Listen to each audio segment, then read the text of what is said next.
Hello दोस्तों, मैं हूं राकेश और स्वागत है मेरे YouTube channel R R technical में। आज के इस वीडियो में हम बात करेंगे आईटीआई में एडमिशन के बारे में। साइंस की आईटीआई में एडमिशन स्टार्ट हो चुके थे, जिसके बारे में 2 राउंड कंप्लीट हो चुके हैं। जो थर्ड राउंड होने वाला है वो किस प्रकार से होगा उसके बारे में पूरी जानकारी मिलेगी और क्या क्या डेट महत्वपूर्ण है इसके बारे में हम देखेंगे। जैसा कि आपको पता है कि जो सेकंड राउंड जो हुआ था उसका एडमिशन 10 से 12 तक हो चुका था। यही जो लिस्ट आई थी वो फर्स्ट राउंड में जिसने चॉइस फिलिंग करी थी उसी की 2 लिस्ट आई थी। और अब जो होने वाला है, जैसा कि आपको पता है कि 14 से लेकर 21 तक आप अगर आपने मध्य प्रदेश के राज्य के बाहर के आवेदक को सभी के लिए पोर्टल को खोला गया है। साथ में यहाँ पर आपको क्या कर सकते हैं, नवी रजिस्ट्रेशन कर सकते हैं। और जिनका रजिस्ट्रेशन में त्रुटि हो चुकी थी, जैसे बहुत सारे बच्चों के एडमिशन हुए थे और उनमें कुछ त्रुटि होने के कारण उनके एडमिशन नहीं हो पाए थे, तो वो उनका यहाँ पर सुधार करवा सकते हो। साथ में फिर आपको नई चॉइस फिलिंग भी करना पड़ेगी। जो आपने फर्स्ट चॉइस फिलिंग करी थी उसका वो ख़त्म हो चुकी है। अब जिनका बच्चों का एडमिशन नहीं हुआ वो नई चॉइस फिलिंग भी कर सकते हैं 14 से लेकर 21 के बीच में। अब आपको मैं ये भी बताना चाहता हूँ कि जो भी आप चॉइस फिलिंग करें वो ज़्यादा से ज़्यादा चॉइस फिलिंग करें। जैसा कि आपको अगर कोपा चाहिए, अगर आपको 10 आईटीआई में चाहिए तो 10 ही आईटीआई का नाम क्रमवार जो आपको पहले चाहिए वो उसको फर्स्ट पर रखकर प्राथमिकता वैसे ही रखें। अगर आपको जैसे मान लो कि पहले कोपा चाहिए तो आप कोपा ही डालें पहले। ऐसा नहीं है कि बहुत से बच्चे चॉइस फिलिंग बहुत गलत कर रहे हैं, एक ही आईटीआई के 5 डाल देते हैं, फिर दूसरे आईटीआई के 5 डालते हैं, तीसरे आईटीआई के 5 डालते हैं। ऐसे नहीं डालना है।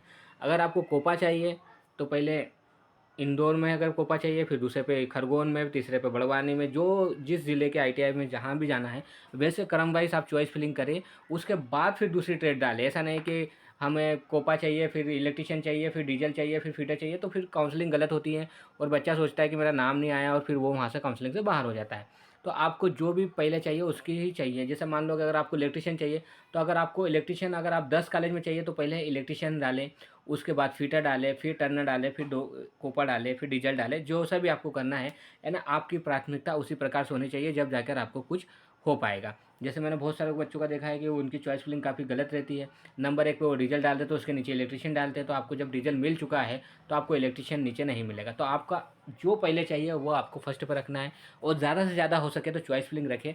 आपको जहाँ जहाँ भी आईटीआई में जाना है वहाँ की चॉइस फिलिंग ज़्यादा रखें, आप जहाँ जा सकते हो। क्योंकि जो एक लिस्ट आएगी उसी की 2 बार लिस्ट आती है। मान लो कि अगर आपका फर्स्ट में नाम आया है और आपको जैसे मान लो आपने 10 चॉइस फिलिंग करी और आपको 11वें नंबर का कॉलेज मिला है, और अगर आप चाहते हो कि मुझे यहाँ पर एडमिशन लेना है, बाकी अपग्रेड भी करना है कि ऊपर को कोई से कॉलेज मिल सकते हैं तो मिल सकते हैं, तो आप उसको अपग्रेड करिए। और ज़्यादा से ज़्यादा अपग्रेड में बच्चे भी बैठेंगे तो भी काउंसलिंग अच्छे से हो सके। जो ये प्रोसीजर है उसको फॉलो करना ज़रूरी है। जैसे हमने देखा है कि काउंसलिंग के बारे में बच्चों का भी कुछ भी ज़्यादा नॉलेज नहीं है, तो जो अगर प्रोसेस से चलेंगे तो काफ़ी फ़ायदा भी होगा। और जो प्रोसेस के हिसाब से जो आईटीआई वालों ने जो एडमिशन की प्रोसेस बनाई है उसके हिसाब से चलना, क्योंकि जो बच्चों के नाम जो अपग्रेड में बैठना चाहते हैं वो पूरे बैठे तो ही काउंसलिंग अच्छे से चलेगी।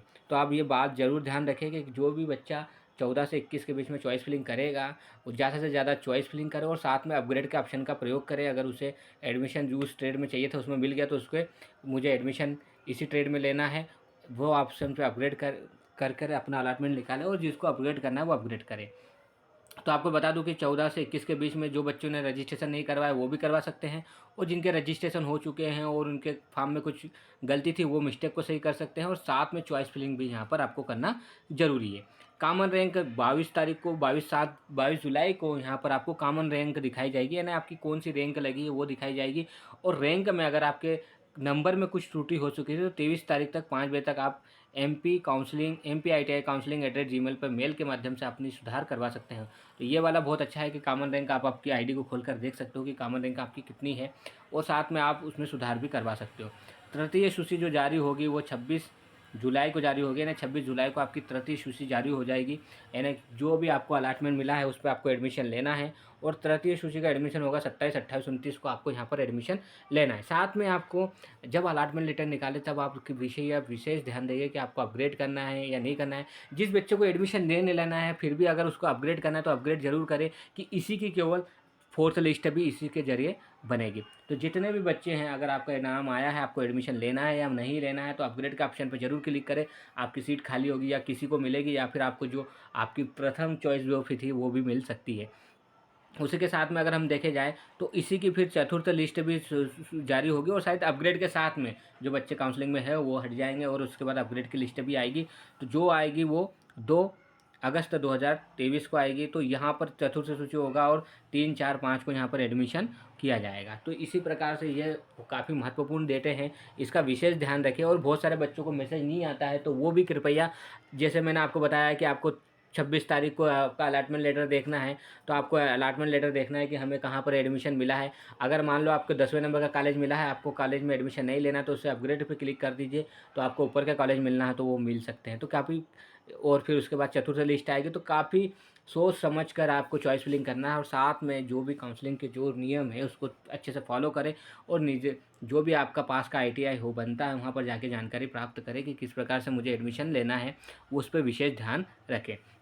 अधिक जानकारी के लिए आपको नीचे यहाँ पर नंबर दिए गए हैं। और साथ में अगर आपको और अधिक जानकारी चाहिए तो हमारे ITI मंडलेश्वर में भी आकर आप संपर्क कर सकते हैं। यहाँ पर आपको पूरी तरह से जानकारी मिल जाएगी।